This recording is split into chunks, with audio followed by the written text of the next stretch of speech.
Querida irmã, bom dia. E querido irmão, bom dia.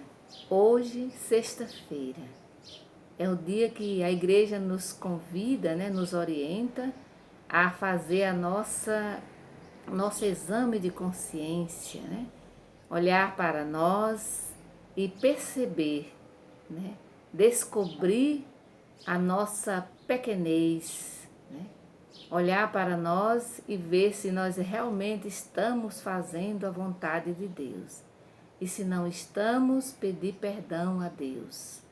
Pedir perdão a Deus, ou seja, limpar a nossa casa interior, para que assim possamos viver intensamente o projeto de Deus. Por isso, meu irmão e minha irmã, o convite agora é silenciar. Silenciar diante desse Deus que nos ama, que é Pai e que é misericordioso.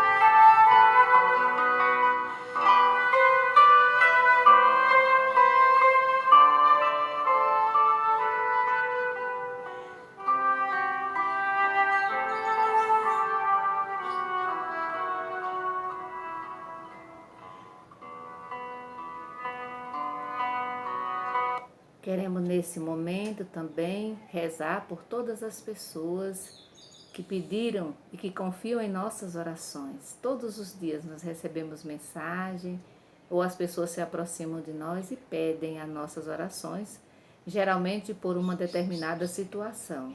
Por isso queremos rezar pelos nossos irmãos e irmãs que se encontram doentes nos hospitais, todos aqueles irmãos que estão prestes a fazer uma cirurgia, Queremos rezar também pelas pessoas que estão tristes, depressivas, que perderam, que estão perdendo o sentido da vida. Queremos entregar nas mãos de Deus todas as pessoas que são vítimas dessa pandemia, todos os nossos irmãos e irmãs que se encontram desempregados, que estão em busca de um trabalho, de um emprego, Queremos rezar também pelas pessoas que foram desenganadas pelos médicos, pelas pessoas que estão em tratamento do câncer. Queremos rezar pelas nossas crianças, pelos nossos familiares, enfim, por todas as pessoas que necessitam das nossas orações. Espírito Santo, luz divina, iluminai-nos. Espírito Santo, luz divina, iluminai-nos. Espírito Santo, luz divina, iluminai-nos. Em nome do Pai, do Filho e do Espírito Santo. Amém. O refrão do Salmo de hoje diz o seguinte, Salmo 118. Como é doce ao paladar vossa palavra, ó Senhor. Como é doce ao paladar vossa palavra, ó Senhor. Por isso nós vamos agora nos preparar para ouvir o Evangelho de hoje, que está em Lucas, capítulo 19, 45 ao 48. O Senhor esteja conosco, Ele está no meio de nós. O Senhor esteja conosco, Ele está no meio de nós. Evangelho de Jesus Cristo segundo Lucas. Glória a vós, Senhor.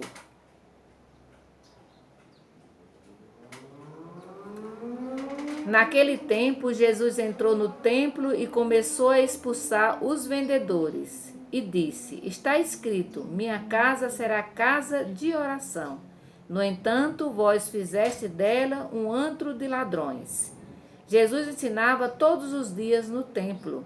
Os sumos sacerdotes, os mestres da lei e os notáveis do povo procuravam modo de matá-lo. Mas não sabiam o que fazer porque o povo todo ficava fascinado quando ouvia falar de Jesus. Palavra da salvação, Glória a vós, Senhor. Eu queria trazer presente novamente o refrão do Salmo, né? Como é doce ao paladar vossa palavra, ó Senhor. E esse evangelho parece, né, meio agressivo, né? Primeiro, Jesus está no templo, né? Ontem a gente viu que Jesus tinha acabado de chegar em Jerusalém e contemplava, né, Jerusalém do alto, né? E ali chorou. Hoje Jesus coloca ele no templo e, e ele vai perceber aqui uma realidade muito triste. O templo, o lugar sagrado, a casa de oração se transformou num covil de ladrões. E aí é interessante, aqui aparece Jesus, mas também aparece com ele dois grupos.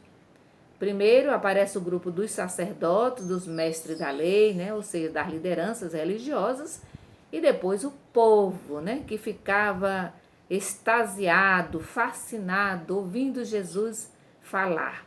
Certamente Jesus falava com muita autoridade, né, com muita sabedoria, e isso encantava o povo, né?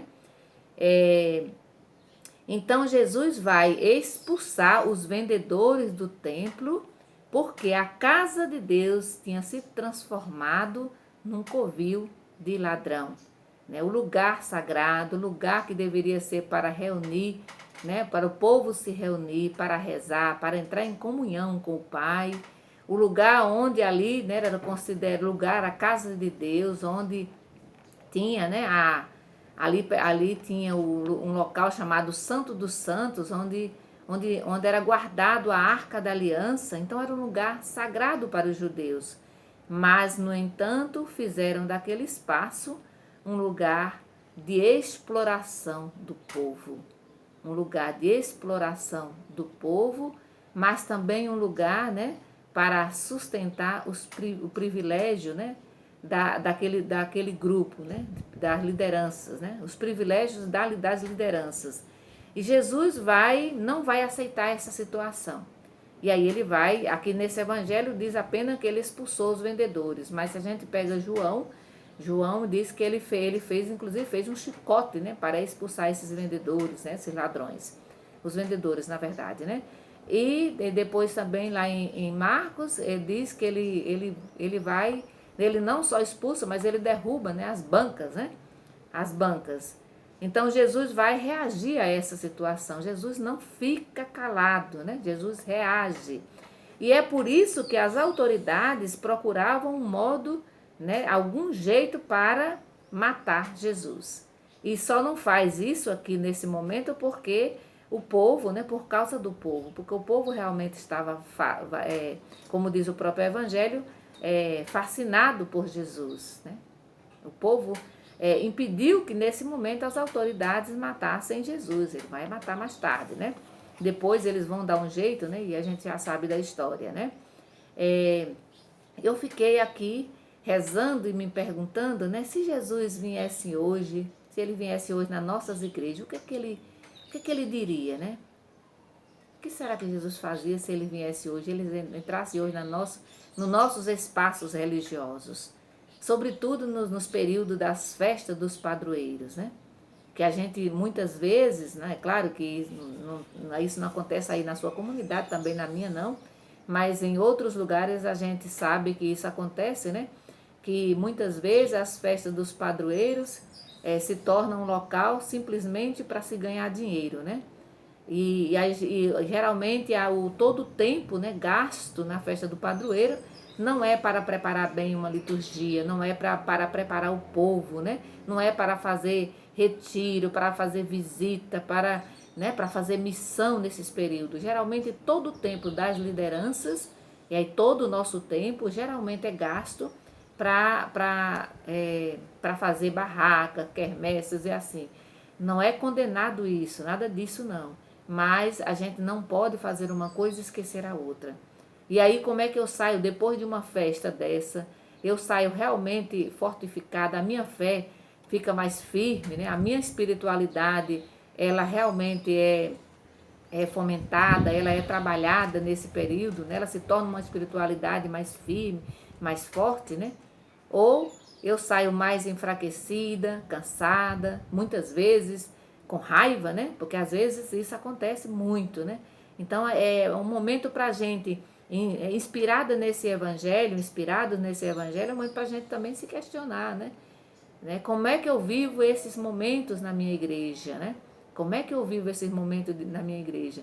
A minha igreja é um lugar realmente de acolhida, né? É um lugar onde eu vou, onde eu me sinto bem, onde as pessoas são bem acolhidas, né? São bem cuidadas, né? Então, como é que é esses espaços? E depois a gente bem pode voltar aqui para o nosso espaço interior, para a nossa casa interior. Quais são os ladrões que roubam, né? Que roubam a minha paz, a minha alegria, e que eu guardo às vezes como um bichinho de estimação ali dentro de mim, né? E que esses ladrões me tiram a capacidade da acolhida, me tiram a capacidade de perdoar, do perdão, de amar e etc., da ternura, né? Muitas vezes esses ladrões estão dentro da nossa própria casa, da minha casa interior, também no meu lar, né? Mas muitas vezes dentro de mim mesmo. E eu preciso cuidar, eu preciso expulsar. E para isso eu preciso da ajuda de Jesus, para expulsar tudo aquilo que está dentro de mim que, que me atrapalha, né? Atrapalha a minha relação, né, com o outro, com a outra, atrapalha a minha relação com Deus e muitas vezes a minha relação comigo mesmo, porque eu não vivo em paz, eu não tenho paz interior. Por quê? Porque tem muitos ladrõezinhos ali dentro de mim que roubam especialmente o meu tempo, o tempo de Deus, né? Quantas vezes nós não temos tempo, a gente não para cuidar da nossa própria espiritualidade, mas também para cuidar do outro e para entrar em comunhão com Deus, para conversar com Ele, para saber o que é que Ele quer de mim. Então, que nesse dia de hoje a gente reflita bastante esse Evangelho. E, novamente, a pergunta: se Jesus viesse hoje, né, o que é que Ele diria dos nossos espaços religiosos? Que o Senhor Jesus nos abençoe. Em nome do Pai, do Filho e do Espírito Santo. Amém. Bendigamos ao Senhor, demos graças a Deus.